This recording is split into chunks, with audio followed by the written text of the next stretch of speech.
Un saludo muy grande a todas las personas que están escuchando este segundo capítulo de mi podcast Soñar me salvó la vida. Para quienes no me conocen, mucho gusto, yo soy Loren Guzmán Tarquino, pero todos me llaman Lore, así que siéntete a gusto de llamarme así desde el primer momento. Este podcast es el relato de mi biografía, un espacio donde aparte de conocerme muy a fondo, es un lugar donde deseo que se sientan a gusto escuchando a una persona que como tú ha tenido que pasar por grandes desafíos y que sus objetivos los ha cumplido porque ha soñado muy grande. Para mí es muy importante que entiendas que lo que estarás escuchando a continuación y en los próximos capítulos es mi realidad, mas no es la verdad absoluta. Es solo mi perspectiva y la versión que tengo frente a mi vida, a lo que he vivido y construido en el transcurso de estos 26 años. Así que ahora sí, comencemos. En el capítulo anterior les contaba sobre cómo mi familia pasó de ser de 3 a ser 2, mi papá y yo.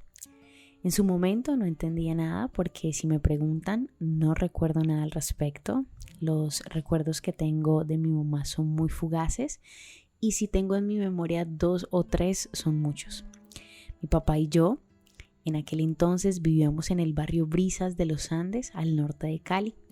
Mi papá era taxista y como éramos solos los dos, literalmente le tocaba arreglárselas para hacer de todo.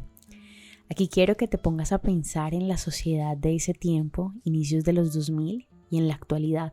Si aún es muy raro ver a un hombre siendo papá soltero, imagínense hace 24 años aproximadamente.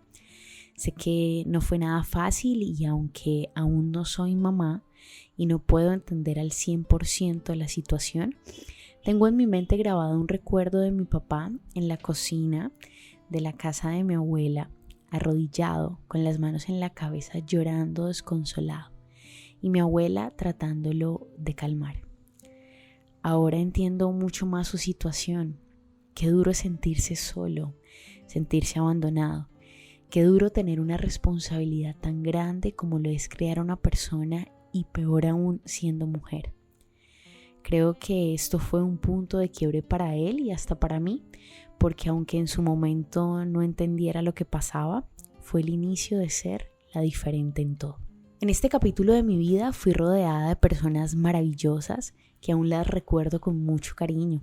Eran vecinas mías que me cuidaban cuando mi papá no podía hacerlo. Eran 3 hijas ya mayores, más o menos entre los 20 y los 30 años, con su mamá y que realmente disfrutaba mucho estar con ellas. Puedo decir que aparte de mi familia o las mujeres de mi familia, fueron las primeras mujeres que me enseñaban lo que realmente era ser mujer. Cada una de ellas tenía personalidades muy distintas, así que fue una etapa de mucho aprendizaje. Lo que más me quedó de ellas fue su gusto por la música, especialmente el vallenato. Ese vallenato romántico de Giancarlo Centeno, Jorge Celedón cuando cantaban en El Binomio de Oro y canciones como A Puro Dolor de Son by Four o Papi Chulo de Lorna y La Venia Bendita de Marco Antonio Solís.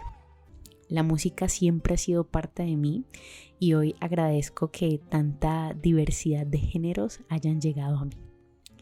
Estudié en el jardín infantil Gotitas de Lluvia, en el mismo barrio donde vivía, y siempre me caractericé por ser una niña muy carismática, competitiva y que quería estar en todo. Mi papá me exigía mucho en el estudio que tenía que ser siempre la mejor y aunque hablara hasta por los codos, es decir, que hablaba mucho en clase, mi papá toleraba eso con tal de que me fuera bien en los estudios, que tuviera buenas calificaciones y siempre fue así. Los años pasaron y por cosas de la vida y para estar más cerca de mi familia y mi abuela paterna, nos fuimos a vivir para el sur. Literalmente pasamos por muchos barrios, pero el principal donde me terminé de criar y el que siempre está en mi memoria es el barrio 1 de Mayo. De primero a segundo de primaria estudié en un colegio femenino que fue Nuestra Señora de la Anunciación. Y si me preguntan por mi mamá, recuerdo que me llamaba constantemente para saber cómo estaba. Nuestras conversaciones no eran muy profundas ni largas porque pues aún era muy niña y no había mucho que contar aparte del colegio y las tareas. Sabía que mi mamá estaba en Estados Unidos y ya. Siento que en mi familia nunca quisieron esconderme nada, la realidad era muy clara y mi educación siempre fue decirle a mi mamá, mamá, y amarla sin importar qué. Jamás mi papá habló mal de mi mamá y en esos momentos mi mamá tampoco me hablaba de mi papá. Así que ese ambiente tóxico entre ellos nunca lo viví. Pero la verdad es que sí me afectaba y con el pasar de los años se fue haciendo más notable. La crianza sin una madre no es la misma, no es el común, no es sencillo y desde ahí surgen muchos vacíos que aún intento sanar. Espero que este capítulo haya sido de su agrado. Sé que es más como una pequeña introducción a todo lo que viene, pero espero que sigan interesados en conocer más. Recuerden que para cambiar nuestro destino, nadie más lo hará por nosotros. Solo tú eres el encargado de construir tu historia y todo inicia por un sueño. Gracias por escucharme.